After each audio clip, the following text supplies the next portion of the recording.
ஆண்டவருடைய பரிசுத்த நாமத்திற்கு மகிமை உண்டாவதாக. கர்த்தர் இந்த கால வேளையில் உங்களோடு கூட கர்த்தர் பேசுவார் என்று எத்தனை பேர் நம்புறீங்க? ஆமென், ஆமென். ஏசியா எழுதின தீர்க்கதரிசன புஸ்தகம், ஏசியா எழுதின தீர்க்கதரிசன புஸ்தகம். எல்லாரும் வேதத்தை திருப்பிக் கொள்ளுங்கள். நல்ல பழக்கமான ஒரு வார்த்தை இன்னைக்கு நான் உங்களோடு கூட பகிர்ந்து கொள்ள விரும்புகிறேன். ஏசியாவின் புஸ்தகம் 60:22 சேர்ந்து நம்ம அந்த வசனத்தை வாசிக்கணும். தேவ பிள்ளைகள் எல்லாம் எடுத்துக்கொள்ளுங்க. எடுத்துட்டீங்களா? ஓகே, வாசிக்கலாமா? சின்னவன் 1000 சிறியவன் பலத்த ஜாதியும் ஆவான். கர்த்தராகிய நான் இதை ஏற்ற காலத்தில் தீவிரமாய் நடப்பிப்பேன். Praise the Lord. மறுபடியும் சொல்லாமா? சின்னவன் 1000 சிறியவன் பலத்த ஜாதியும் ஆவான். கர்த்தராகிய நான் ஏற்ற காலத்தில் இதை தீவிரமாய் நடப்பிப்பேன். Praise the Lord, praise the Lord. கடந்த வாரத்தில் ஜெபம் பண்ணி தியானித்து கொண்டு இருந்தபோது இந்த வார்த்தை அடிக்கடி எனக்குள்ளே ரிப்பீட் ஆகிக்கொண்டே இருந்தது. ஆண்டவர் இந்த வார்த்தை ஏன் அதை ரிப்பீட் ஆன்னு சொன்னால் அடுத்த ஞாயிற்றுக்கிழமை செய்தி அதுதான் வரும் அப்படின்னு எனக்கு நல்ல தெரியும். எந்த ஒரு வார்த்தை, எனக்கு ஒரு வார்த்தை தான் ஞாயிற்றுக்கிழமைக்கு கொடுக்க வேண்டிய வார்த்தை போடுவார். அந்த வார்த்தையில் இருந்து தான் கர்த்தர் உங்களோடு கூட பேசுவார் என்று நான் ஆவியில் உணர்கிறேன். ஆமென். இந்த வார்த்தை சொல்லுது, சின்னவன் 1000 சிறியவன் பலத்த ஜாதியும் ஆவான். ஏற்ற காலத்தில் இதை நான் தீவிரமாய் செய்வேன். Praise the Lord, praise the Lord, hallelujah. வேதத்தில் எப்போதும் சின்ன காரியம் வச்சுதான் பெரிய காரியத்தை கர்த்தர் செய்திருக்கிறார். அப்போ ஒரு தேவ பிள்ளை சின்னது என்று சொல்லி ரொம்ப அற்பமா எண்ணுகிறதான ஒரு காரியங்கள் அல்ல. கொஞ்சம் தான் இருக்கு, சின்னது தான், ஒரு சின்ன விஷயம்தான். அதை கர்த்தர் பெரிதாக மாற்றி ஒரு தேசத்தில் புகழ்ச்சியோடு கூட நடத்தக்கூடிய அற்புதம் ஆண்டவராகிய தேவன் உங்க வாழ்க்கையில கர்த்தர் செய்ய போகிறார். ஹல்லேலூயா, ஹல்லேலூயா. ஒரு தேவ பிள்ளையை பொறுத்த வரைக்கும் சின்ன சின்ன காரியத்தில், கொஞ்ச காரியத்தில் நீ உண்மையா இருந்தால் பெரிய காரியத்தில் உனக்கு ஆசீர்வாதத்தை கொடுப்பேன். அப்ப ஆண்டவருடைய ஸ்டார்டிங்கே கொஞ்சம் தான். ஒரு தேவ பிள்ளையினுடைய விசுவாச வாழ்க்கை ஆரம்பத்தில் கொஞ்சம்தான். ஆனால் போக போக போக போக அவனுடைய ஆவிக்குரிய வாழ்க்கை ஒரு நிறைவை உண்டாக வேண்டும் என்று கர்த்தர் சொல்லுகிறார். நீங்க விசுவாச ஓட்டத்தை ஆரம்பித்த போது ரொம்ப ஸ்தோத்திரம் ஜெபம் பண்ண தெரியல, வேதம் நல்லபடியாக எழுத்துப்பிழை என்று வாசிக்க முடியல, அதே போல சத்தியத்தை கேட்கறதற்கு ரொம்ப நேரம் இருக்க முடியல, அதே போல ஆலயத்துக்கு வருகிறதற்கு ஏதோ மாசத்துல ஒரு தடவை 2 தடவை வந்துட்டு போகிறீங்க. ஆரம்ப காலத்துல நிறைய காரியங்கள் நமக்கு குறுகி போயிருந்தது. ஆனால் நாட்கள் போக போக தேவ பிள்ளைகளுடைய வாழ்க்கையில நல்ல ஜெப வீரர்கள், நல்ல ஆராதனை வீரர்கள், நல்ல கண்களை அடைத்து கண்களை மூடி கர்த்தரை ஆராதித்து கரங்களை தட்டி பாடுகிறவர்கள், நாட்கள் போக போக போக அவன் ஒரு பெரிய மகிமை உள்ளவனாக கர்த்தர் மாற்றுகிறான்.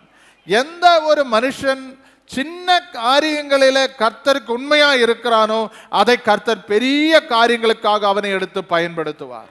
நிறைய பேருடைய வாழ்க்கையில சின்ன காரியங்களில உண்மை இல்லாதவராய் இருந்ததுனால தான் இருக்கிற நிலைமை விட்டு அடுத்த லெவலுக்கு போக முடியவில்லை. சின்ன காரியங்களிலே, சில காரியங்களிலே தேவன் பார்க்கும்போது இதிலே இவன் சரியில்லை, அடுத்த ஸ்டெப் நான் இவனை கொண்டு போனா ஆண்டவருக்கும் பிரயோஜனம் இல்லை, அவனுக்கும் பிரயோஜனம் இல்லைன்னு சொல்லிட்டு ஒரு லெவல்ல வச்சிருக்கிறாங்க. வேதத்தில் நிறைய காரியங்கள் நான் சொல்ல முடியும். ஆனால் இன்றைக்கு இந்த காலை வேளையில தேவனை ஆராதிக்க வந்திருக்கிற தேவ பிள்ளைகளே, நாளுக்கு நாள் தாவீது விருத்தி அடைகிறதற்கு என்ன காரணம்? அவன் இருந்த நிலைமையில இருக்கவில்லை. அவன் கர்த்தரோடு கூட நெருங்க நெருங்க நெருங்க நெருங்க அவனுடைய பூமிக்குரிய காரியங்களிலும் ஒரு வளர்ச்சி உண்டாகிவிட்டது. இன்றைக்கு ஒரு தேவ பிள்ளை நல்லா புரிஞ்சுக்கணும், இப்படியே போயிடலாம், இப்படியே ஜெபம் பண்ண போதும், இப்படியே ஆராதிச்சா போதும், இப்படியே கொடுத்தா போதும், இப்படியே துதிச்சா போதும், எவ்வளவு நாள் இருந்தா போதும், இப்படியே பண்ணா போதும் என்று ஒரு லெவல் அநேக தேவ பிள்ளைகள் வச்சிருக்கிறதுனால அடுத்த லெவலுக்கு போக முடியவில்லை, அடுத்த லெவல்ல நம்ம பார்க்க முடியவில்லை, அடுத்த லெவல்ல நம்ம மகிமை அடைய முடியவில்லை. ஒரு குருடன் கர்த்தருக்கு முன்பாக வந்து ஆண்டவராகிய தேவன் அவனை சுகப்படுத்துகிறான். சுகப்படுத்தும் போது உன்னுடைய கண்கள் இப்பொழுது எப்படி பார்க்கிறது? மனுஷன் எல்லாம் மரம் போல நான் பார்க்கிறேன். அப்படி என்று சொன்னால் மனுஷன் தான், ஆனா அவனுடைய பார்வையில் அது ஒரு மரம் போல இருக்கிறது. இன்றைக்கு எனக்கு அன்பார்ந்த தேவ பிள்ளைகளே, தேவனை ஆராதிக்க வந்திருக்கிற தேவ பிள்ளைகளே, பார்க்க வேண்டிய விதமாய் பார்க்க முடியாத அநேக காரியங்கள் இன்னைக்கு ஆவிக்குரிய மண்டலத்தில் நம்ம காணப்பட்டிருக்கிறது. எத்தனை பேர் நம்புறீங்க? பார்க்க வேண்டிய விதத்தில் நம்ம ஆண்டவரை பார்க்க முடியவில்லை, ஆராதிக்க வேண்டிய நிலையில ஆராதிக்க முடியவில்லை, ஆண்டவரை துதிக்க வேண்டிய நிலையில கர்த்தரை துதிக்க முடியவில்லை. ஆனால் என்ன வச்சிருக்கிறாரு? ஆண்டவர் 1000 மடங்கு என்று சொல்லப்பட்டிருக்கிறது. உபாகமத்தின் புஸ்தகம் 1ஆம் அதிகாரம் அதனுடைய 11வது வசனத்தில் சொல்லப்பட்டிருக்கிறது. அந்த வார்த்தை சற்று வாசிக்க கேட்கிறேன். அந்த வார்த்தை வாசிங்க. நீங்கள் இப்பொழுது இருக்கிறதை பார்க்கலும் 1000 மடங்கு அதிகமாகும்படி உங்கள் பிதாக்களின் தேவனாகிய கர்த்தர் உங்களுக்கு சொல்லியபடியே உங்களை ஆசீர்வதிப்பார். அப்ப ஆசீர்வாதம் எவ்வளவு மடங்கு வச்சிருக்கிறாரு? சின்னவன் 1000, சிறியவன் பலத்த ஜாதி. ஒரு சின்ன லிமிட்டேஷனோடு கூட இருக்கிறவனை கர்த்தர் எந்த அளவுக்கு ஆசீர்வதிக்கிறாரா? சத்தமா வாய் தரங்களை. கொஞ்சம் நீங்க சைலண்டா இருக்கக்கூடாது, குறிஞ்சி இருக்கக்கூடாது. இது ரெண்டும் எனக்கு ரொம்ப முக்கியம். ஆண்டவருடைய பிள்ளைகளை வசனத்தை கேட்கும் போது உங்க வசனம் உங்க ஹிருதயத்துக்குள்ள போகணும். காதுகளினால கேட்டு ஹிருதயத்துக்குள்ள போயிடணும். ஒவ்வொரு ஞாயிற்றுக்கிழமை நீங்க கேட்கிற வார்த்தை அந்த அளவுக்கு நீங்க எஃபெக்டா ஹிருதயத்துல பதித்து வைத்துக் கொள்ளணும். அவர் சொல்றாரு, இங்கே சொல்லப்பட்டிருக்கிறது, ஆண்டவராகிய தேவன் 1000 தலைமுறைகளை ஆண்டவர் எடுத்து வைத்து ஆசீர்வதிக்கிறார். அப்படின்னு என்ன அர்த்தம்?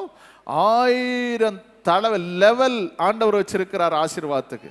அதுல நம்ம எந்த லெவல்ல இருக்கிறோம் இன்னைக்கு கால வேளையில அறிந்து கொள்ளுங்க.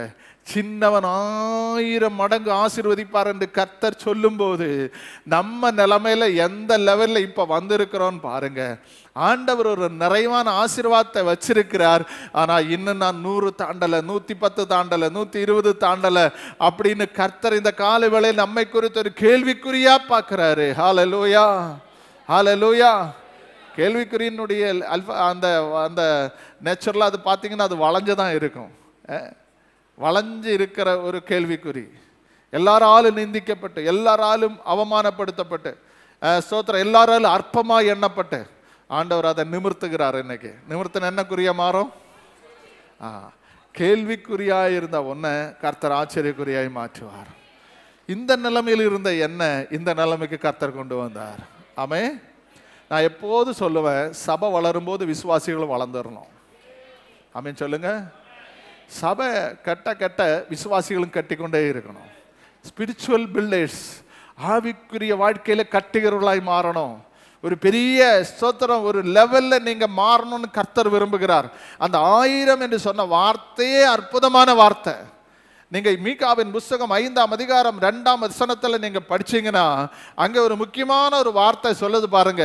மீகாவின் புஸ்தகம் 5ஆம் அதிகாரம் 2வது வசனம். எப்ராத்தா என்னப்பட்ட பெத்லகேமே, எப்ராத்தா என்னப்பட்ட பெத்லகேம், யூதேயாவில் உள்ள ஆயிரங்களுக்குள்ளே சிறிதாய் இருந்தாலும் உன்னை ஆளப் போகிறவர் உன்னிடத்திலிருந்து புறப்படுவார். ஆமென், ஆமென். நீ ஆயிரங்களுக்குள்ள சிறிதாய் இருந்தாலும் இஸ்ரவேலை ஆளப் போகிறவர் உன்னிடத்திலிருந்து எழும்புவார். யாருக்கு தெரியும் இந்த கூட்டத்தில் அடுத்த ஜெனரேஷன்ல இந்தியாவை ஆளப் போகிறவர் உங்களுக்குள்ள இருக்கிறார் என்று நம்புறீங்களா? எங்க பாஸ்டர் ஸ்தோத்திரம் கவுன்சிலர் மெம்பரை கிடைக்கிறதுக்கே திண்டாடிட்டு இருக்கிறோம், இப்ப எங்க தலைவர்னு சொல்றீங்க? ஒண்ணுமே இல்லை. கர்த்தர் சொல்றாரு, யூதேயாவே ஸ்தோத்திரம், எப்ராத் எனப்பட்ட பெத்லகேமே, ஆயிரங்களுக்குள்ள நீ சிறிதாய் இருந்தாலும் இஸ்ரவேலை ஆளப் போகிறவர் உன்னிடத்திலிருந்து தோன்றுவார்.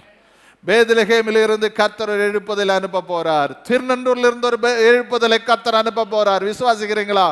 ஆயிரங்களுக்குள்ளே சிறிதாய் இருந்தாலும் உன்னை ஆளப் போகிறவர் அப்படின்னு சொன்னா, அற்பமா எண்ணப்பட்ட அந்த பெத்லகேமில் இருந்துதான் கர்த்தராகிய இயேசு ராஜாதி ராஜாவாய் மாறப்போகிறார். அப்படி என்றால் இன்றைக்கு இந்த காலை வேளையிலே தேவனுடைய சமூகத்திலே வந்திருக்கிற தேவ பிள்ளைகளே, ஆண்டவராகிய தேவன் நம்மை அந்த அளவுக்கு ஆண்டவர் நம்மை வழிநடத்துகிற ஒரு தேவனாய் இருக்கிறார் என்பதை நீங்கள் மறந்து போகக்கூடாது. ஆண்டவருடைய வசனம் சொல்லுகிறது பாருங்க.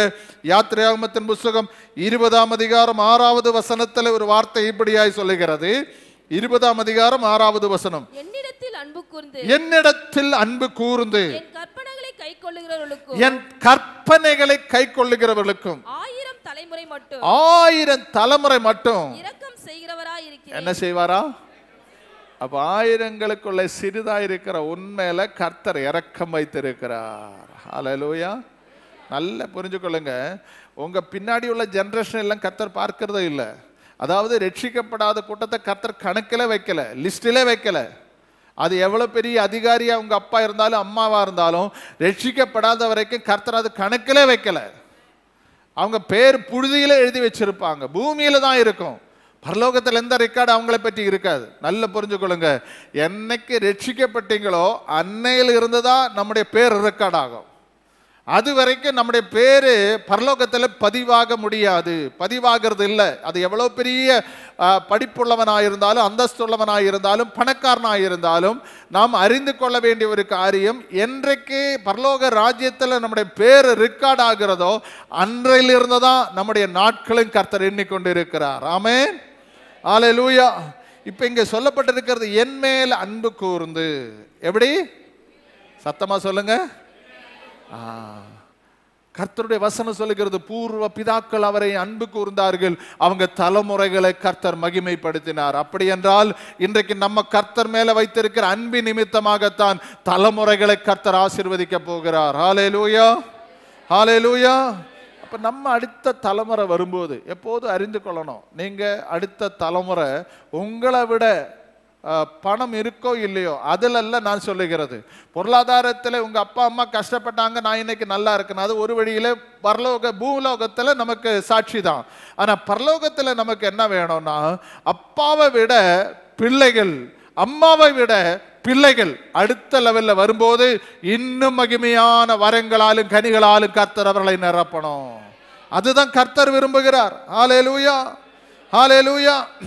ஆண்டவர் எப்போதும் சொல்றாரு, ஆண்டவருடைய பார்வையில பாருங்க, 1000 என்று சொல்லுகிற அந்த எழுத்து ரொம்ப முக்கியம். ஆண்டவருடைய வசனம் சொல்லுகிறது, 1 பேதுருவின் புத்தகம் 3ஆம் அதிகாரத்துல அந்த வார்த்தை இப்படியாய் சொல்லுகிறது. கவனிக்க கேட்போமா?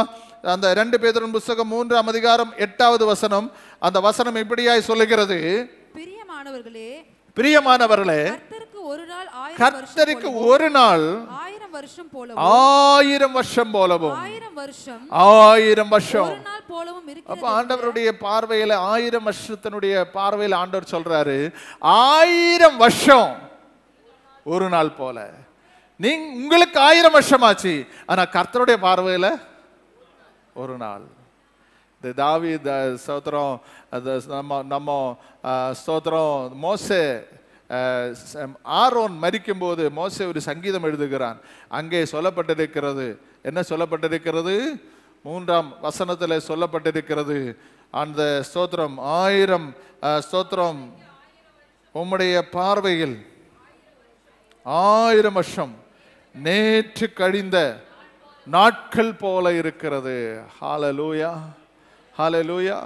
அப்ப கர்த்தருடைய பார்வையில் 1000 வருஷம் ஒரு கணக்கு வச்சிருக்கிறாரு. அந்த 1000 வருஷம் தலைமுறைகளை கர்த்தர் பார்க்கும்போது எந்த லெவல்ல கர்த்தர் நம்மளை வச்சிருக்கிறார், எந்த லெவல்ல கர்த்தர் நம்மை மகிமைப்படுத்தி இருக்கிறார், எந்த லெவல்ல கர்த்தர் நம்மை உயர்த்தி இருக்கிறார் என்பதை அறிந்து கொள்ளணும். ஹல்லேலூயா, ஹல்லேலூயா, ஹல்லேலூயா. சின்னவனத்தை கர்த்தர் இன்னைக்கு பெரியவனாய் மாத்த போறார். எத்தனை பேர் நம்புறீங்க? 1000 பேர்களில் சிறிதாயிருந்தாலும் உன்னை ஆளுகை செய்கிறவர் உன்னிடத்திலிருந்து எழும்புவார். இந்த ஜனங்களை ஆளுகை செய்கிறவர் உன்னிடத்திலிருந்து எழும்புவார். நமக்கு நல்ல தெரியும், நியாயாதிபதிகளின் புத்தகம் அதனுடைய 6ஆம் அதிகாரத்தில் வரும்போது கிதியோனை பற்றி நம்ம படிக்கிறோம்.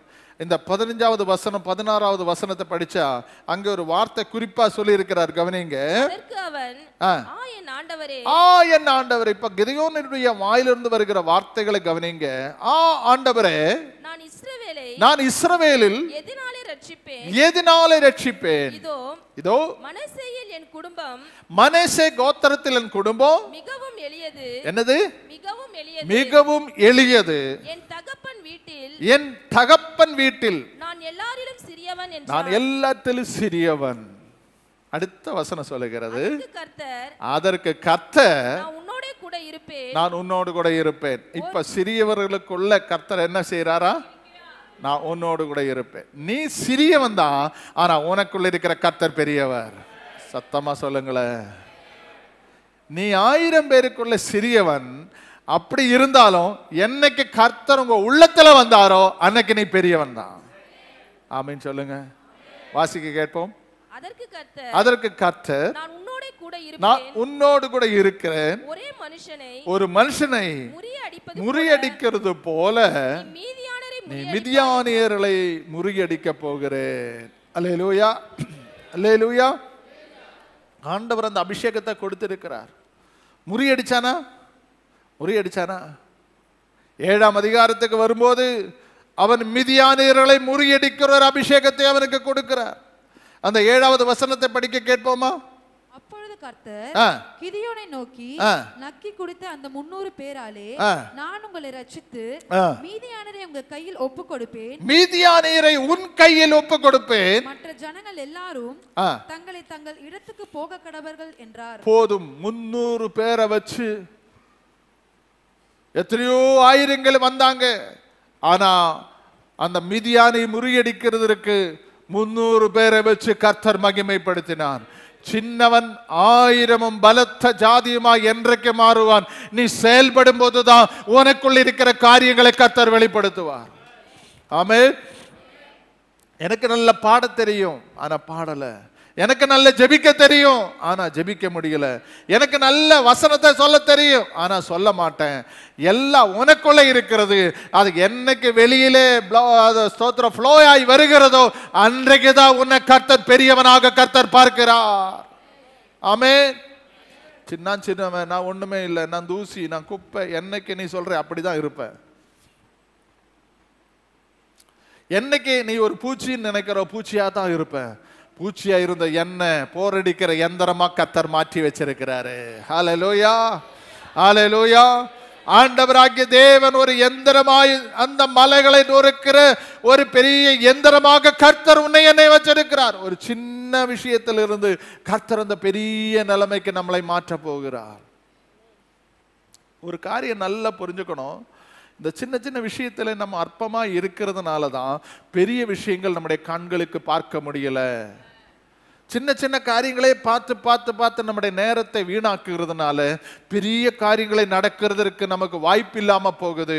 அதுக்குள்ள நம்முடைய ஓட்டத்தை நம்ம முடிச்சிடறோம், அதுக்குள்ள நம்முடைய நேரத்தை நம்ம வீணாக்கிறோம். ஆனா இன்னைக்கு காலை வேளையில கர்த்தர் சொல்றாரு, நீ பெரிய நீ சின்னவனாயிருந்தாலும் உன்னுடைய பார்வை பெருசா இருக்கணும்.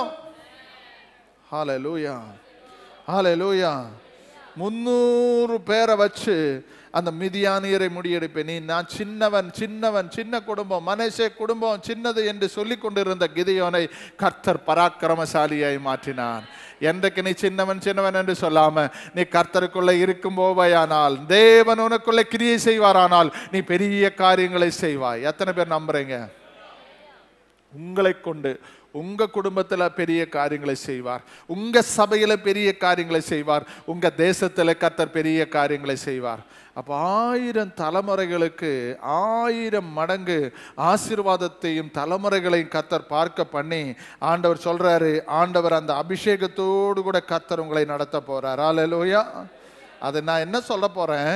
ஏற்ற காலத்தில் அதை நான் தீவிரமாய் செய்வேன். நான் இந்த குறிப்பு ரொம்ப முக்கியமா பிடிச்சிட்டேன். ஏற்ற காலத்தில் என்று வேதத்தில் ஒரு 7 இடத்துல சொல்லப்பட்டிருக்கிறது. ஆமென். அது எல்லாம் சொல்ல முடியலனாலும் குறிப்பாக சொல்றேன், நல்ல கவனிங்க.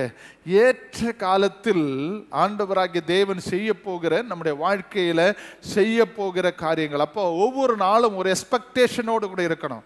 ஒவ்வொரு ஞாயிற்றுக்கிழமை நீங்க ஆலயத்துக்கு வரும்போது ஒரு எதிர்பார்ப்போடு கூட வரணும். எத்தனை பேர் சொல்றீங்க? இன்னைக்கு வந்திருக்கிறீங்களா? இன்னைக்கு வந்திருக்கிறீங்களா? ஒரு எதிர்பார்ப்போடு கூட வந்திருக்கிறீங்களா? சொல்லுங்க. நான் ஒரு பெரிய எதிர்பார்ப்போடு கூட இன்னைக்கு வந்திருக்கிறேன் பாஸ்டர். ஆமே.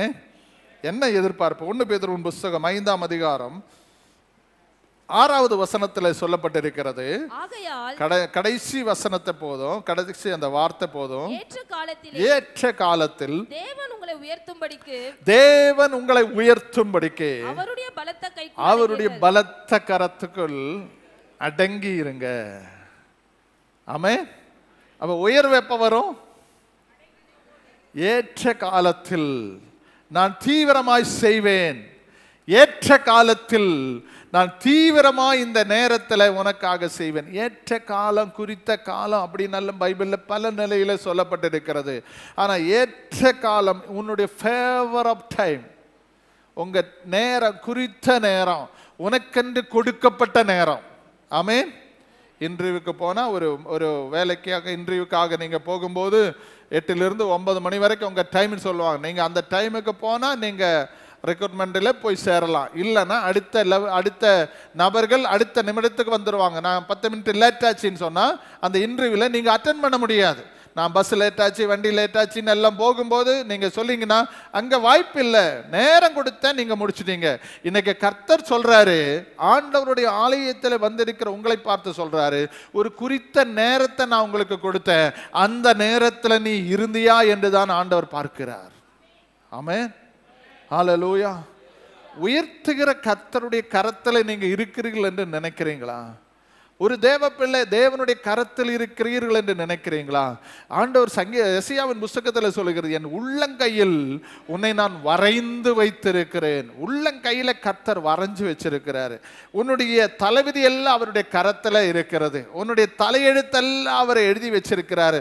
A to Z உன்னுடைய வாழ்க்கையின் துவக்கமும் முடிவும் அவருடைய டைரியில சரியாக அவருடைய கரத்தில் எழுதி வச்சிருக்கும் போது அதை யாராலும் மாற்ற முடியாது. எந்த பிசாசும் ஒன்றும் உன்னை பண்ண முடியாது.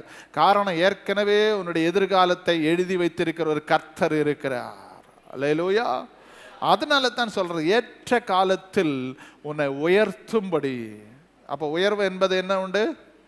ஒரு தேவ பிள்ளைக்கு உயர்வு என்று சொன்னால் பொருளாதாரம், நல்ல வீடு, ஆஸ்தி, வீடு, காரு, இதெல்லாம் உயர்வினுடைய ஒரு பகுதி தான். ஆனால் உண்மையான உயர்வு என்னது? சத்தமாக சொல்லுங்க. நீங்க எந்த அளவுக்கு ஆவிக்குரிய வாழ்க்கையில வளர்ச்சி அடைந்திருக்கிறீர்களோ அதுக்கு ஏற்றது போல தான் கர்த்தருடைய பார்வையில் உயர்வை கர்த்தர் பார்க்கிறார். ஆமே. ஆமே. நீங்க தொடங்கும் போது ஜெபமே பண்ண தெரியல, ஆராதிக்கவே முடியல, பாடவே தெரியல. ஆனா இன்னைக்கு நல்ல பாடுறீங்க, நல்ல துதிக்கிறீங்க, நல்ல பைபிள் வாசிக்கிறீங்க, நல்ல ஜெபிக்கிறீங்க. ஆண்டவராகிய தேவன் இந்த நாளிலே உங்களை உருவாக்கி கொண்டே இருக்கிறார். இப்பொழுது கர்த்தர் சொல்றாரு, அவருடைய பலத்த கரத்துக்குள்ள எப்படி இருக்கணுமா? அடங்கி இருக்கணும். ஆண்டவருடைய வசனம் சொல்லுகிற, நீங்கள் அடங்கி அவரை சேவித்தால் என்ன செய்யும்? உங்க வாழ்க்கை என்ன மாறுவேன்? சத்தமா சொல்லுங்களேன். நீங்க அடங்கி அவரை சேவித்தால் உங்க வாழ்க்கையின் நாட்கள் எப்படியா இருக்கும்? இன்னைக்கு அடக்கம் இல்லை, ஒதுக்கம் இல்லை, வாய்க்கு வந்ததை பேசிட்டு ஸ்தோத்திரம், எதிலும் ஒரு அச்சடக்கம் இல்லை, பதறி போய் பேசுறாங்க. எதுக்கும் ஒரு லிமிட்டேஷன் இருக்கிறது, அதை தாண்டி நம்ம போறாங்க. ஒரு பவுண்டரி இருக்கு, அந்த பவுண்டரி தாண்டி போறாங்க. ஒரு தேவ பிள்ளையை பொறுத்த வரைக்கும் ஒரு பவுண்டரிக்குள்ள எப்போது நிற்க பற்றுக்கொள்ளணும். ஆண்டவராகிய இயேசு இஸ்ரவேல் ஜனங்களை பார்த்து சொன்னார், நான் உங்களுக்கு ஒரு எல்லை குறிக்கப்பட்டிருக்கிறேன், அந்த எல்லை தாண்டி நீங்க போகக்கூடாது. உங்களுக்கு குறிக்கப்பட்டிருக்கிற எல்லை கோட்டை தாண்டி போகக்கூடாது. ஆமென். இன்றைக்கு கர்த்தர் சொல்றாரு, அவருடைய பலத்த கலத்துக்குள்ள நீங்க அடங்கி இருக்கும்போது ஒரு உயர்வை கர்த்தர் தருகிறார். எத்தனை பேர் நம்புறீங்க? ஏற்ற காலத்தில் அவருடைய பலத்த கரங்களுக்குள்ள அடங்கி இருக்கும்போது கர்த்தர் நம்மளை உயர்த்துகிறார். ஆமென் சொல்லுங்க, விசுவாசமா சொல்லுங்க. என்ன கர்த்தர் உயர்த்துவார்? வாயை திறந்து சொல்லுங்களேன். பக்கத்துல கரம்பிடி சொல்லுங்க, உங்களை கர்த்தர் உயர்த்துவார். ஆமென், ஆமென். ஆண்டவர் உங்களை பக்கத்தில் கரம் பிடிச்சு சொல்ல சொன்னேன். நீங்க பக்கத்தில் முகம் பார்த்து சொல்லுங்க. ஆமென், ஆமென். இஸ்ரவேலின் தேவனாகிய கர்த்தர் உன்னோடு கூட இருக்கிறார். உன்னை நிச்சயம் உயர்த்துவார். ஆண்டவர் உயர்த்துகிற தேவன். சிறியவனை புழுதியில் இருந்து எடுப்பாரு, எடுத்து எங்க உட்கார வைப்பாரு? பிரபுக்களோடு கூட உட்கார வைப்பார். அதுக்கப்புறம் ராஜாக்களோடு கூட. பாருங்க, இயேசுனுடைய சிங்காசனத்துக்கு பக்கத்துல நமக்கு ஒரு சிங்காசனம் கர்த்தர் போடுவாராம். இயேசுவின் வலப்பக்கத்துல சிங்காசனத்துல நம்ம போய் இருப்ப போறோம். அவர் எங்க இருக்கிறார், நம்ம எங்க இருக்கிறோம்? எந்த ஒரு தகுதி இல்லாத என்ன கர்த்தர் உயர்த்தி உயர்த்தி உயர்த்தி உயர்த்தி இயேசுனுடைய வலப்பக்க சிங்காசனத்தில் உட்கார வைக்கிற ஒரு தேவன் என்று சொன்னால் எந்த அளவு உயர்வு கர்த்தர் நமக்கு தரப்போகிறார். ஹல்லேலூயா. அதுதான் இன்னைக்கு கர்த்தர் நமக்கு சொல்றாரு. ஏற்ற காலத்தில் ஒரு உயர்வு இருக்கு. இனி வளர மாட்டேன், நான் வேலை கிடைக்காது, எனக்கு இனி கல்யாணம் நடக்காது, எனக்கு இனி ஒரு குழந்தை பிறக்காது, எனக்கு இனி ஒரு வீடு கட்ட கிடைக்காது, எனக்கு ஒரு வாகனம் கிடைக்காது, இப்படியே நீ புலம்பிட்டு இருந்தா ஒருபோதும் அதை ஆண்டவர் ஏற்றுக்கொள்ள மாட்டார். ஆண்டவர் சொல்றாரு, நீ நம்பு, ஏற்ற வேளையில் எனக்கு ஒரு உயர்வு இருக்கு. நம்பிக்கையுள்ள வார்த்தைகளை சொல்லு, நம்பிக்கையுள்ள சிறைகளை அரணுக்கு திரும்புங்க, இன்றைக்கே தருவேன். ஏற்ற காலத்துல கர்த்தர் என்ன உயர்த்துவேன். எத்தனை பேர் நம்புறீங்க? ஏற்ற காலத்தில் என் குடும்பத்தை கர்த்தர் உயர்த்த போறார், என் பிள்ளைகளை கர்த்தர் உயர்த்த போறார், என் கணவனுக்கு நல்ல வேலையோடு கூட உயர்த்த போறார். எனக்கு உயர்வு என்பது நிச்சயம். ஆமா, இன்னைக்கு கர்த்தர் சொல்றாரு, ஏற்ற காலத்தில் நான் தீவிரமாய் செய்வேன். அந்த தீவிரமாய் செய்கிறதுல முதல்ல கர்த்தர் உயர்வை நமக்கு தருகிறார். இரண்டாவது, உபாகமத்தின் புஸ்தகம் 28ஆம் அதிகாரம் ஆண்டவருடைய 12வது வசனத்தில் சொல்லப்பட்டிருக்கிறது, ஏற்ற காலத்தில் நான் வானத்தை திறப்பேன். வாசிக்க கேட்போமா? ஏற்ற காலத்தில் உன் தேசத்திலே மழை பெய்யவும் நீ கையிட்டு செய்யும் வேலைகள் எல்லாம் ஆசீர்வதிக்கவும் கர்த்தர் உனக்கு தமது நல்ல பொக்கிஷசாலையாகிய கர்த்தர் தமக்கு நல்ல பொக்கிஷசாலையாகிய வானத்தை திறப்பார். அநேகம் ஜாதிகளுக்கு போதும். வசனம் சொல்லுகிறது, ஏற்ற வேளையில் உனக்காக வானம் திறக்கப்படும். நம்புறீங்களா? ஹல்லேலூயா. ஏற்ற வேளையில் நமக்காக வாசல்களை கர்த்தர் திறப்பார்னு எத்தனை பேர் நம்புறீங்க? வானத்தின் வாசலை கர்த்தர் திறக்க போறாரு. வானத்தின் பொக்கிஷத்தை உனக்கு தருவேன் என்று கர்த்தர் சொல்லி இருக்கிறாரு. வானத்தில் வருகிற ஆசீர்வாதங்கள் அனைத்து உனக்கு நான் தருவேன், உன் சந்ததிக்கு நான் தருவேன் என்று ஆண்டவர் சொன்னாரு. இன்னைக்கு இந்த கால வேளையில கர்த்தர் மறுபடியும் உங்களை பலப்படுத்துகிறார். ஏற்ற காலத்துல மழை மட்டும் அல்ல, வானத்தின் பலகனிகளை திறந்து உன்னை இடம் போதாதபடி ஆசீர்வதிப்பேன். வானம் திறக்கணும், அற்புதம் நடக்கணும். வானத்தின் பலகனிகளை திறந்து தேவனுடைய மகிமை காணுகிற பிள்ளைகளாய் இன்னைக்கு கால வேளையில் ஒரு தேவ பிள்ளை கர்த்தர் மாற்ற போறாரு. ஆமென், ஹல்லேலூயா. கஷ்டம் வரும்போது வானம் திறக்கப்படும். ஜெபிக்கிற நேரத்தில் வானம் திறக்கப்படும். தேவனை ஆராதிக்கிற நேரத்தில் பரலோகம் திறக்கப்படும். நீங்க நல்லா புரிஞ்சுக்கொள்ளுங்க. எப்ப வானம் திறக்கும்? நம்முடைய வாழ்க்கையில் ஆண்டவரேன்னு சொல்லிட்டு பார்த்திருக்கிறது அல்ல. தேவனாகிய கர்த்தரை நீங்கள் நன்றாக ஆராதிக்கிற நேரத்தில், அபிஷேகத்தோடு கூட ஆராதிக்கிற நேரத்தில் நமக்காக கர்த்தர் வானத்தை திறப்பார். ஹல்லேலூயா, ஹல்லேலூயா, ஹல்லேலூயா. கோரேசுக்கு முன்பாக கட்டி இருக்கிறதான வாசல்கள் எல்லாம் தானாய் திறக்கப்பட்டது போல நீ தேவனை ஆராதிக்கும் போது, தேவனுக்காக வைராக்கியமாக நிற்கும் போது, நீ கஷ்டத்தின் மத்தியில் நெருக்கத்தில் இருக்கும் போது, ஆபத்தில் இருக்கும் போது உனக்காக கர்த்தர் தம்முடைய வானத்தை திறப்பார். ஏற்ற காலம் என்று சொன்னா இக்கட்டான நேரத்தில் யாரும் உதவி இல்லை, கர்த்தர் வானத்தை திறந்த தூதர்களை அனுப்பி உன்னை உள்ளங்கையில் ஏந்தி கொண்டு போவார்கள். எத்தனை அற்புதமான காரியம், எத்தனை ஆச்சரியமான காரியம். ஒரு தேவ பிள்ளையை கர்த்தர் சுமந்து கொண்டு போகிறார். ஒரு தகப்பன் தன் பிள்ளையை சுமந்து கொண்டு போகிறது போல இவ்விடம் மட்டும் நீங்கள் சுமந்து கொண்டு வந்தீர்கள் அப்படின்னு சொன்ன கர்த்தருடைய பராமரிப்பு எந்த ஒரு மனுஷனாலும் ஈடுகட்ட முடியாது. அந்த அளவுக்கு கர்த்தர் வானத்தை திறந்து உன்னோடு கூட இருக்கிறார் என்று ஆண்டவர் இந்த கால வேளையில உன்னை பார்த்து சொல்லுகிறார். எத்தனை பேர் நம்புறீங்க? ஏற்ற வேளையில உனக்காக கர்த்தர் வானத்தை திறப்பார். வானத்தை திறந்த அனுபவங்கள் நிறைய பைபிள்ல இருக்கு. ஆனா அதெல்லாம் அதிலே நான் போக விரும்பவில்லை. வானத்தை திறக்கிற ஒரு கர்த்தர் ஏற்ற வேளையில் உனக்காக இருப்பார். இந்த வாரம் நம்புங்க, எனக்காக கர்த்தர் வானத்தை திறக்க போறார். எனக்காக கர்த்தர் வாசல்களை கர்த்தர் திறக்க போறாரு. எனக்காக கர்த்தர் ஒரு புதிய வழியை கர்த்தர் திறக்க போறார். அடைஞ்சிருக்கிற வாசல்களை கர்த்தர் திறக்கும்படியாய் ஜெபிக்கிறேன். ஹல்லேலூயா. சங்கீதம் 24 6 7 8 9 வசனங்கள் சொல்லப்பட்டிருக்கிறது. மகிமையின் ராஜா, அநாதி கதவுகளே திறவுங்கள். மகிமையின் ராஜா உள்ளே பிரவேசிக்கிறார். யார் இந்த மகிமையின் ராஜா? அவர் பராக்கிரமும் வல்லமையுள்ள கர்த்தர் தாமே. அவர் இன்னைக்கு உங்களுக்காக இறங்கி வந்து வானத்தை திறக்க போறார். பராக்கிரமசாலியாய் இருக்கிற கிதியோனை பார்த்து சொல்றார், உன்னோடு கூட நான் இருக்கிறேன். ஒரு சாதாரண ஒரு மனுஷன் ஒரு ஜனத்தை முறியடிக்கிறது போல நான் உனக்கு எதிராய் வருகிறதை முறியடிப்பேன். உன்னாலே செய்ய முடியாத காரியங்களுக்காக கர்த்தர் வானத்தை திறப்பார்.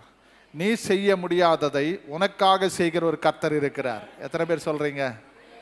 உங்களால் இது முடியாது, ஆனா உங்களை கொண்டு கர்த்தர் செய்ய வைப்பார். அதுதான் கர்த்தர் உங்களோடு கூட இருப்பார். அதுதான் கர்த்தர் உங்களோடு கூட செயல்படுகிறார். அதனால ரெண்டாவது, உங்களுக்காக ஏற்ற காலத்தில் வானத்தை திறப்பார். நம்புறீங்களா? எனக்கு குழந்தை இல்லையே, எனக்கு ஒரு வேலை இல்லையே, எனக்கு ஒரு வீடு இல்லையே, எனக்கு ஒரு நல்ல ஸ்தோத்திரம், எந்தெந்த காரியத்தில் ஒரு ஏக்கத்தோடு கூட இங்கே அமர்ந்து இந்த வார்த்தை கேட்கிறீங்களோ, ஆண்டவருடைய வார்த்தை சொல்லுது, உங்களுக்காக கர்த்தர் இந்த வாரத்தில் வானத்தை திறப்பார், வாசல்களை திறப்பார். வானத்தை திறந்து வாசலை திறந்து ஆண்டவருடைய வல்லமை வெளிப்படும்படியாய் உங்க குடும்பத்திலே அற்புதங்களை கர்த்தர் காண பண்ணுவார். நம்புறீங்களா? மூன்றாவது, கலாத்தியர் எழுதின நிருபம் அதனுடைய 6ஆம் அதிகாரம் 9வது வசனத்தில் ஒரு வார்த்தை இப்படியாய் போடுகிறது. கடைசி அந்த 9ஆம் அதிகாரம் 6ஆம் அதிகாரம் 9வது வசனத்துல, நன்மை செய்கிறதுல சோர்ந்து போகாமல் இருப்போமாக, நாம் தளர்ந்து போகாமல் இருந்தால் ஏற்ற காலத்தில் அறுவடை செய்வோம். கரங்களை தட்டி கர்த்தரை மகிமைப்படுத்துங்க. நல்ல கரங்களை தட்டி சொல்லுங்க. ஆமென், ஆமென். யார் அறுவடை செய்வார்கள்? அறுவடை யார் செய்வாங்க? அறுவடை யார் செய்வாங்க? அருவா கொடுத்து அறுவடை செய்ய சொல்றாங்க. நமக்கு அறுவடை செய்யறது ரொம்ப ஈஸி. அறுவடை செய்யணும், ஆனா எங்க?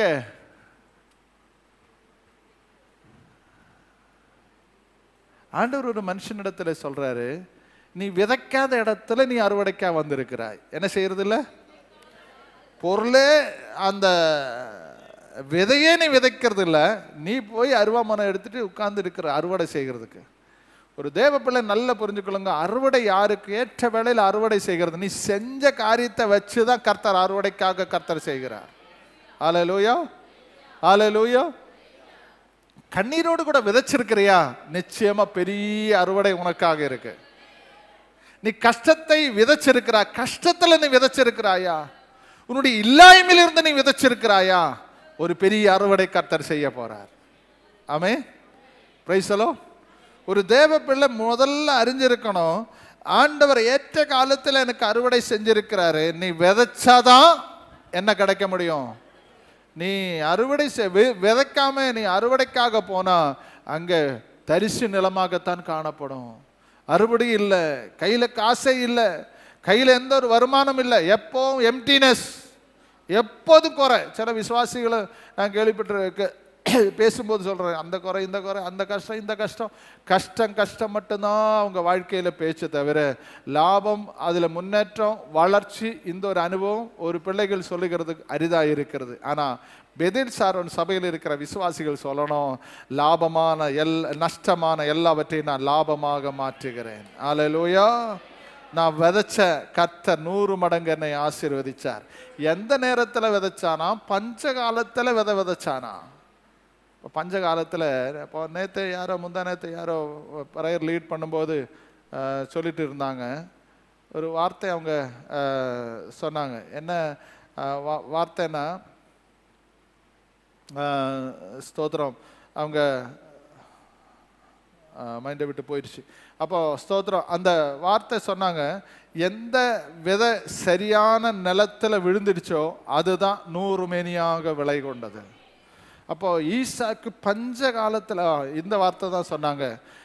ஸ்தோத்திரம் 2 கொரிந்தியர் 8ஆம் அதிகாரத்தில் மக்கதோனிய விசுவாசிகள் குடிய பஞ்சத்தில் அவர்கள் இருந்தாலும் அவங்க ஸ்தோத்திரம் அந்த வசனத்தை கொஞ்சம் படிக்க கேட்க. 2வது வசனம், மிகுந்த உபதிரவத்தினால சோதிக்கப்படுகையில் கொடிய தரித்திரம் உண்டாயிருந்தாலும்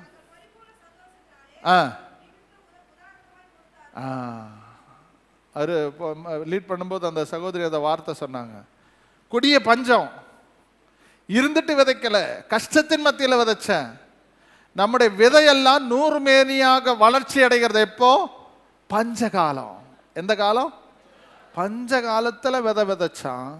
நிறைய பேருக்கு வீட்டுக்கு செலவுக்கே காசு இல்லை, அப்புறம் எங்கே கர்த்தருக்கு கொடுக்கறதுன்னு நினைக்கிறீங்க? நோ, அதுக்கு இதுக்கு சம்பந்தமே இல்லை.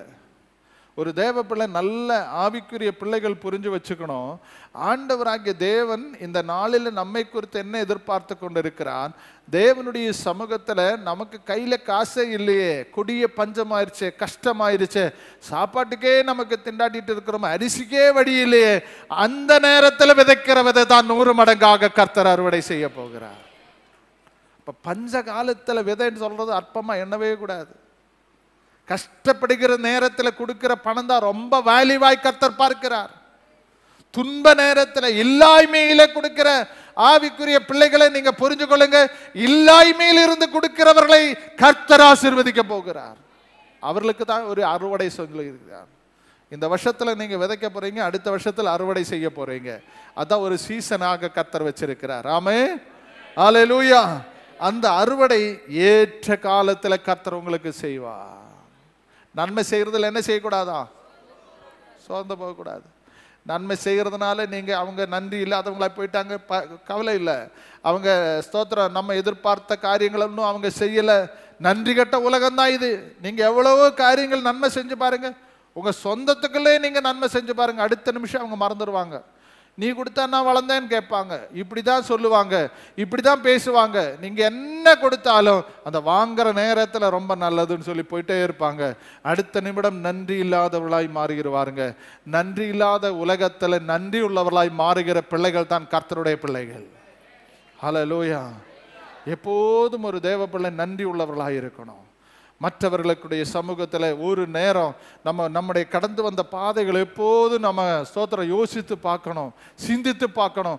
கர்த்தர் நமக்கு கொடுக்கப்பட்டிருக்கிறதான நேரம், எந்த நிலைமையிலிருந்து நான் எந்த நிலைமைக்கு வந்தேன், நன்றியோடு கூட கர்த்தரை துதிக்கிறதுக்கு, கர்த்தரை ஆராதிக்கிறதுக்கு நிறைய காரணங்கள் உண்டு.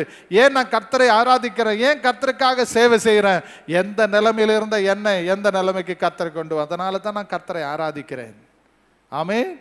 நான் இருக்கிற வண்ணமாகவே இருந்திருந்தா ஆராதிக்கிறதுக்கு வாய்ப்பு இல்லை. ஆனால் எங்கேயோ இருந்த என்ன, எந்தையோ இடத்துல இருந்த என்ன கர்த்தர் உயர்த்தி இன்னைக்கு உயர்ந்த நிலையில் உங்களை என்னை வச்சிருக்கிறான்னு சொன்னால் அதில் தெரிஞ்சுக்கோங்க, கர்த்தர் என்னை படிப்படியாக மேன்மைப்படுத்திட்டு வர்றாரு. அப்போ உங்களுடைய உயர்வெல்லாம், உங்களுடைய வளர்ச்சி எல்லாம் சாத்தானுக்கு பிடிக்கவே பிடிக்காது. நீங்கள் உயர்றத யாருக்கு பிடிக்குதோ இல்லையோ, சாத்தானுக்கு பிடிக்கவே பிடிக்காது. ஒருபோதும் உங்களுடைய வளர்ச்சியில சந்தோஷப்பட மாட்டான், ஒருபோதும் உங்களுடைய உயர்வில மகிழ்ச்சி அடைய மாட்டான். அவன் எப்பொழுதும் கீழே தள்ளுகிறதுக்கு தான் பார்ப்பான்.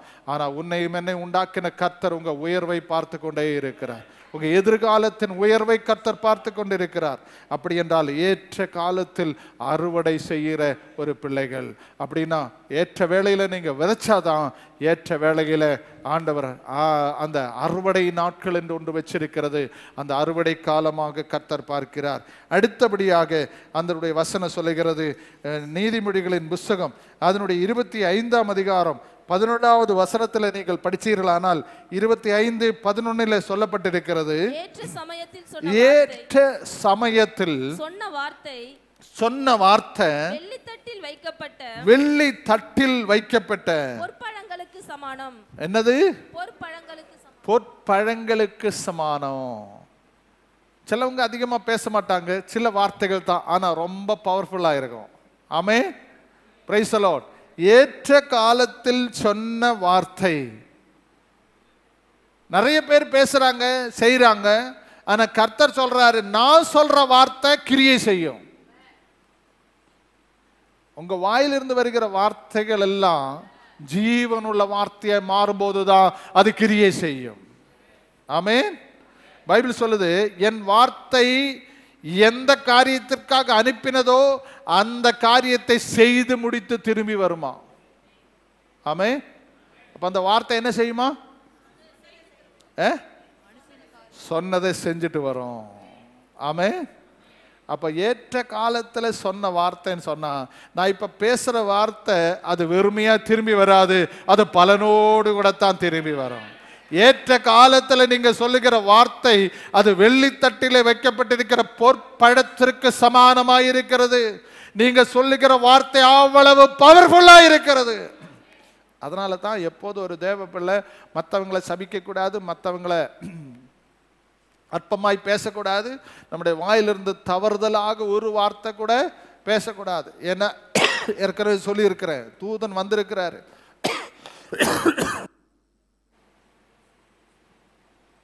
ஞாயிற்றுக்கிழமை நீங்க ஆராதிக்கிறீங்களோ இல்லையோ, உங்க கூட யார் இருக்கிறாரு? அவன் அதை கேட்டுட்டு நேரா பரலோகத்தில் போய் சொல்லுவான். ஆமென். நீங்க பேசுகிற வார்த்தை ரொம்ப ஜாக்கிரதையா பேசணும். ஆண்டவருக்கு பிரியமில்லாத வார்த்தைகள் உங்க வாயிலிருந்து, அவிசுவாசமான வார்த்தைகள் சொல்லுங்க. ஏன் சைலண்டா இருக்கிறீங்க? கெட்ட வார்த்தைகள் உன் வாயிலிருந்து, கபடான வார்த்தைகள், கசப்பான வார்த்தைகள், இருமாப்பான வார்த்தைகள், மற்றவர்களை குற்றம் சொல்லுகிற வார்த்தைகள், இது ஒன்றும் உங்க நாவில் இருந்து வரக்கூடாது. நல்ல புரிஞ்சுக்கொள்ளுங்க. ஏற்ற காலத்தில் உன்னுடைய வார்த்தைகள் கிரியை செய்யும். அந்த வார்த்தை ஜீவன் உள்ள வார்த்தை. அந்த வார்த்தை தான் உங்க கையில கர்த்தர் கொடுத்து வச்சிருக்கிற இந்த பரிசுத்த வேதாகமம். இந்த வார்த்தை, ஒரு வார்த்தை எங்கேயாவது போனா அந்த வார்த்தை உயிர் படைக்க, உயிரடையத்தக்கதான வார்த்தையை மாறும். ஆண்டவர் இந்த பள்ளத்தாக்கில் அனுப்புறாரு, எலும்புகள் நிறைந்த பள்ளத்தாக்கு. அங்க போய் என் வார்த்தை பேசு. வார்த்தை எலும்புகளை உயிரடைய செய்யும். இன்றைக்கு அப்படி என்றால் உங்கள் வாயிலிருந்து புறப்படுகிற வார்த்தைகள் மற்றவர்களை உயிர் மீட்சி அடைய செய்ய போகிறது, மற்றவர்களை மேன்மைப்படுத்த போகிறது, மற்றவர்களை எழுப்ப போகிறது, மற்றவர்களை மேன்மைப்படுத்த போகிறது. ஆமென் சொல்லுங்க. வாயிலிருந்து புறப்படுகிற வார்த்தைகள் ஏற்ற காலத்தில் நீங்க சொன்னது. பாஸ்டர் சொன்னாரு, கர்த்தர் செஞ்சாரு. பிரதர் சொன்னாரு, கர்த்தர் செஞ்சார். ஏற்ற காலத்தில் சொல்லுகிற வார்த்தை அவ்வளவு பவர்ஃபுல்லா இருக்கிறது. இந்த கால வேளையில கர்த்தருடைய பிள்ளைகளை, அனாவசியமான ஒரு வார்த்தைகளும் அவிசுவாசமான ஒரு வார்த்தையும் உங்க வாழ்க்கையில வராதபடி கர்த்தர் பார்ப்பாராக. Amen. Praise the Lord, praise the Lord, praise the Lord. Haggai எழுதின புத்தகம் 1ஆம் அதிகாரம் 2வது வசனத்திலே சொல்லப்பட்டிருக்கிறது.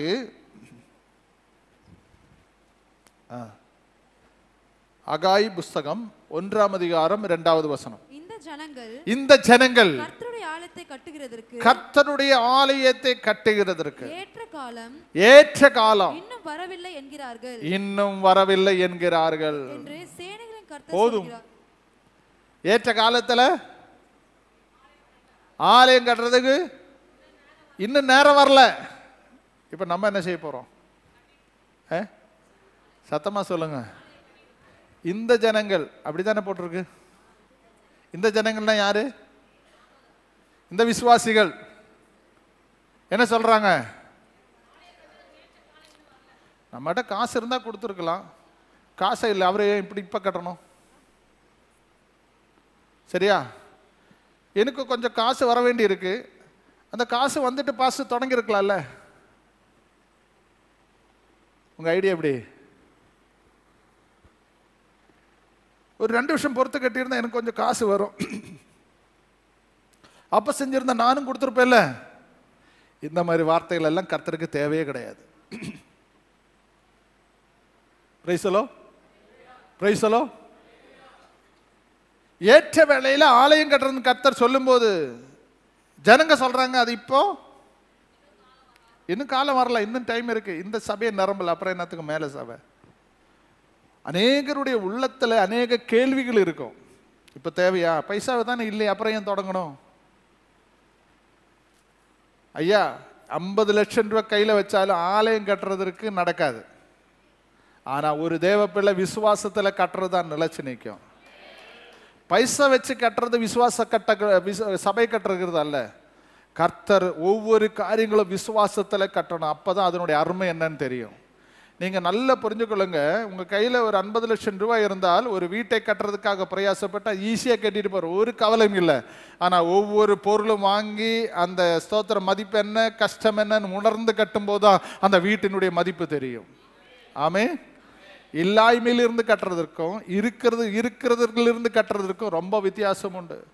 ஆண்டவர் சொல்றாரு, இந்த ஜனங்கள் சொல்றாங்க, இப்ப ஏற்ற வேளையில் அல்ல, ஆலயம் கட்டுறதுக்கு இன்னும் நேரம் இருக்கிறது, இன்னும் நாட்கள் இருக்கிறது, இன்னும் கர்த்தர் எல்லாம் ஆசீர்வதிக்கட்டும், எங்க பிள்ளை வேலைக்கு சென்ற பிறகு ஆலயம் கட்டினா நான் கொடுப்பேன். ஆண்டவர் அதை எதிர்பார்க்கிறதே இல்லை. இப்ப நீ என்ன செய்யணும்? இப்ப உன்னால என்ன செய்ய முடியும்? அதை வச்சுதான் கர்த்தர் இன்னைக்கு கணக்கு போடுறாரு. அதனுடைய வசனத்தை கொஞ்சம் படிக்க கேட்கிறேன். அந்த அதிகாரத்தில் பாருங்க, அந்த வார்த்தை சொல்லப்பட்டிருக்கிறது. 7வது வசனத்துக்கு கவனிங்க. உங்க வழிகளை கொஞ்சம் சிந்திச்சு பாருங்கள். சேனைகளின் கர்த்தர் சொல்றாரு, நீங்கள் மலையின் மேல் ஏறி போய் மரங்களை வெட்டி கொண்டு வந்து ஆலயத்தை கட்டுங்கள், அதன் மேல நான் என்னவாயிருப்பேன்? பிரியமாயிருப்பேன். அதனால் கரங்களை தட்டி கர்த்தரை மகிமைப்படுத்துங்க. நல்ல கரங்களை தட்டி சொல்லுங்க. நீங்க மலையில ஏறி போங்க அப்படின்னு என்ன அர்த்தம்? எல்லாருக்கும் ஒரு பொறுப்பு கொடுத்து வச்சிருக்கிறார். உங்க பொறுப்பு என்னன்னு நீங்க புரிஞ்சுக்கணும். மலையின் மேல் ஏறி போய் மரங்களை வெட்டி கொண்டு வாருங்கள், ஆலயத்தை கட்டுங்கள், அதன் பேரில் நான் என்னவாயிருக்கிறேன். அப்ப எல்லாருக்கும் ஒரு வேலை ஆண்டவர் கொடுக்கிறாரா இல்லையா? சோத்திரம். சிலவங்களுக்கு ஜெபிக்கிறதற்கு, சிலவங்களுக்கு உழைக்கிறதற்கு. நம்ம 3 கூட்டத்தை வச்சிருக்கிறோம் இல்லையா? ஜெபிக்கிறவங்க ஒரு கூட்டம், உழைக்கிறவங்க ஒரு கூட்டம், கொடுக்கிறவங்க ஒரு கூட்டம். இப்படி பலவது ஏதெல்லாம் நிலையில் ஆலயத்தை கட்டுறதுக்கு நம்மால முடியுமோ அதை செஞ்சு கொண்டே இருக்கணும். அல்லேலூயா. கொடுக்கிறவங்க கொடுத்துக்கிட்டே இருப்பாங்க, ஜெபிக்கிறவங்க ஜெபிச்சுட்டே இருப்பாங்க, உழைக்கிறவங்க உழைச்சிட்டே இருப்பாங்க. இப்படி எல்லாம் சேர்ந்து வரும்போதுதான் அந்த மகிமையான காரியத்தை கர்த்தர் செய்ய முடியும். அதற்கு 3 தலைவர்களை கர்த்தர் வச்சிருந்தார் பாருங்க. யார் அவங்க? அதனுடைய 1ஆம் அதிகாரத்தில் சொல்லப்பட்டிருக்கிறது. அந்த 1ஆம் அதிகாரத்திலே 14வது வசனம். பின்பு கர்த்தர் செலுத்தியலின் குமாரனாகிய செருபாபேல் என்னும் யூதாவின் தலைவனுடைய ஆவியையும் யோசாதாக்கின் குமாரனாகிய யோசுவா என்னும் பிரதான ஆசாரியனுடைய ஆவியும் ஜனத்தின் மிகுதியான எல்லாருடைய ஆவியையும் எழுப்பினார். அப்ப யார் ஆலயத்தை கட்டினாங்க? லீடர்ஷிப் செருபாபேலுக்கும் யோசுவாவுக்கும் இருந்து எல்லாருக்குள்ள என்ன செஞ்சாங்க? யாருக்குள்ள? அப்ப சபை கட்டுறது யாரு? பாஸ்டர் அல்ல, சபை லீடர்ஸ் அல்ல. யாரு? சத்தமா சொல்லுங்க. எல்லாருடைய ஆவியையும் எழுப்பினார். எல்லாரும் இங்க இருக்கிற எல்லாருடைய ஆவியை கர்த்தர் எழுப்பி விடுறாரு. என்னதுக்காக எழுப்பி விடுறாரு? இந்த பாஸ்டரோடு கூட, இந்த பிலீவர்ஸோடு கூட சேர்ந்து நீங்களும் கை கோர்த்துருங்க. எல்லாருடைய ஆவியை எழுப்பினார்கள். அவர்கள் வந்து தங்கள் தேவனுடைய சேனைகளின் கர்த்தரின் ஆமென் எல்லாரும் பங்கு பெற்றாங்க. எல்லாருடைய ஆவியை கர்த்தர் எழுப்பினார். இன்னைக்கு ஞாயிற்றுக்கிழமை வந்திருக்கிறீங்க, கர்த்தர் ஆலயத்தை கட்டுறதுக்கு எல்லாருடைய ஆவியை எழுப்பி விடுறாங்க. ஆமென். என்னென்ன ஜெபிக்க முடியுமோ, கொடுக்க முடியுமோ, உழைக்க முடியுமோ, என்னென்ன காரியங்களில் நீங்க எழும்பணுமோ எழும்பு. கர்த்தர் சொல்றாரு, எழும்பு எழும்பு உன் வல்லமை. அப்ப எழும்புகிற ஒரு அபிஷேகம். ஏற்ற காலத்தில் ஆலயத்தை கட்டுறதுக்கு கர்த்தர் இடத்தை நேரத்தை வச்சிருக்கிறார். அதை நாம செய்வோம். ஏற்ற காலத்தில் ஆண்டவர் நமக்கு செய்வார். தீத்துவின் புஸ்தகம் 1ஆம் அதிகாரம் 4வது வசனம் சொல்லுகிறது, ஏற்ற காலங்களிலே தம்முடைய இரட்சகராகிய தேவனுடைய கட்டளையின்படி எனக்கு ஒப்புவிக்கப்பட்ட பிரசங்கத்தினாலே தமது வார்த்தையை வெளிப்படுத்தினார். இன்றைக்கு ஏற்ற காலத்தில் கொடுக்கப்பட்ட வார்த்தைகள், பிரசங்கம், வார்த்தைகள் கர்த்தர் கிருபையாய் இறக்க போறாரு. எபிரேயர் எழுதின நிருபம் 4ஆம் அதிகாரம் கடைசியாய் சொல்லி முடிச்சிடுறேன். 4:16 சொல்லப்பட்டிருக்கிறது. ஆதலால் இரக்கத்தை பெறவும் ஏற்ற சமயத்தில் சகாயம் செய்யவும் கிருபை அடைவோம் என்று தைரியமாய் கிருபாசன தண்டை சேர கடவோம். சொல்லுங்க சத்தமா. நீங்க எல்லாரும் அந்த வார்த்தை படிச்சு முடிக்கணும். நீங்க அதை நீங்க மனசிலும் வச்சுக்கணும். எபிரேயர் 4:16 சொல்லப்பட்டிருக்கிற வார்த்தை என்ன?